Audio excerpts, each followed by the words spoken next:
আসসালামু আলাইকুম। কেমন আছেন সবাই? আশা করি ভালোই আছেন। আমিও আলহামদুলিল্লাহ ভালোই আছি। এই দেওয়ালটা অনেকদিন ধরে ভাবতেছি পেইন্টিং করব। তো কি করব খুঁজে পাচ্ছিলাম না। আর আমার ঘাড় ব্যথা হয়ে যাচ্ছিল এই কাজগুলা করতে যেয়ে। তো ফার্স্ট অফ অল ১ম এ মনে হলো যে আলপনা টাইপ কিছু করি। সো যেই ভাবা সেই কাজ। আমি আগে পেন্সিল দিয়ে স্কেচ করে নিয়েছিলাম কিছুটা। তার উপর দিয়ে আমি রঙের কাজ করতেছিলাম। তো কেমন হচ্ছে জানি না। আর এই দেওয়ালটা করতে আমার কিন্তু ২ দিন সময় লেগে গিয়েছিল। আমি একদিনে কাজ শেষ করতে পারিনি। এই পরিমাণে ঘাড় ব্যথা হচ্ছিল। ১ম এই দেখলেন আমি ঘাড় ডলতেছি এই কারণেই। আর সত্যি বলতে কোনো কাজ ধরলে একবারে শেষ না হওয়া পর্যন্ত কেন জানি না মনটাও ভালো লাগে না। আর এটা শেষ করব যে পরিমাণে ঘাড় ব্যথা হচ্ছিল, সো এই কাজটা আমি শেষ করতে পারিনি একদিনে। পরবর্তী দিনেও কাজটা একটু রেখে দিয়েছিলাম। একটু বলতে ২টা ফুলই কমপ্লিট করা লাগছে পরের দিন। আর যে পরিমাণে আসলে ঘাড় ব্যথা হচ্ছিল। আর দেখেন এই যে জীর্ণশীর্ণ দেওয়ালটা, আমাদের মানুষের জীবনে এরকমই হয়। এলোমেলো জীবন, অগোছালো জীবন বা বেরঙিন জীবন। সঠিক মানুষ যখন জীবনে আসে তখন জীবনটাই আসলে অনেক সুন্দর হয়ে যায়, ৭ রঙের মতন। আমি যখন পেন্টিংটা শুরু করি তখন আন্দোলন চলতেছিল, এই এক দফা আন্দোলনটা। আসলে মন কেন জানি না ভালোই লাগতেছিল না, সারাটা দিন খুব কষ্ট হচ্ছিল। আর সবথেকে বড় কথা, এই রক্তের বন্যা আর এই স্টুডেন্ট ভাইদের হত্যাকাণ্ড, এগুলো কেন জানি না মেনে নিতে পারতেছিলাম না। যতবারই ফেসবুক স্ক্রলিং করতেছিলাম ততবারই মুগ্ধ, আবু সাইদ, আসলে এই ভাইদের পোস্টগুলো বারবার বেশি আসতেছিল আর মনটা বেশি খারাপ হচ্ছিল।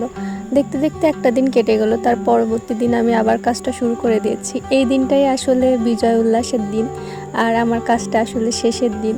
এই দিনটাই আসলে বাংলাদেশ আবার নতুন করে স্বাধীনতা ফিরে পেল আর ছাত্রছাত্রী ভাই বোনরাও তাদের অধিকার ফিরে পেল। আমিও নিজেও যেহেতু একজন স্টুডেন্ট, তো আমার কাছে এই বিজয়টা আসলে অনেকটা ভালো লাগার বিজয় ছিল। যেহেতু রাজপথে নামার মতন আসলে কোনো পরিস্থিতিই আমার কাছে ছিল না, সো ঘরবন্দি জীবনযাপন করে যতটা করা যায়, যতটা আসলে ভাবা যায়, যেটুকুনি আমার হাতে ছিল চেষ্টা করেছিলাম সেটুক দিয়েই করার।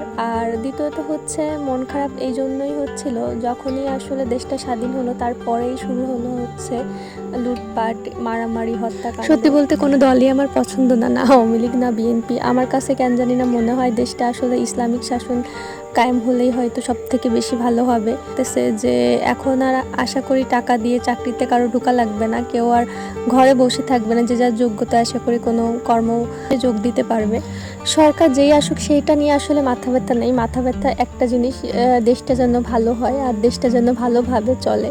আর এই খুন রাহাজানি আর মায়েদের কান্না, এগুলো আসলে সহ্য করার মতন না। আর এই পরিস্থিতির ভিতরে মনটাকে আসলে ভালো রাখার জন্য এই কাজটা ছাড়া আমার কাছে আসলে কোনো কাজই ছিল না। আর আমার সব থেকে ভালো লাগার আর ভালোবাসার কাজ পেন্টিং বলেন আর কিছু বানানো বলেন।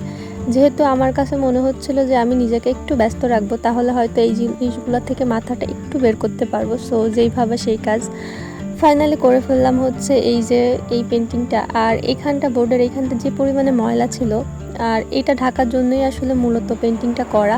যাই হোক, এটা ছিল ফাইনাল লুক এই দেওয়ালটার। আর সাইডে আমি একটু ফাঁকা রেখেছিলাম, ওইখানটায় আসলে আমার ক্যানভাস বসানোর ইচ্ছা আছে। সো এ পর্যন্তই। ভালো থাকবেন সবাই, সুস্থ থাকবেন, টাটা।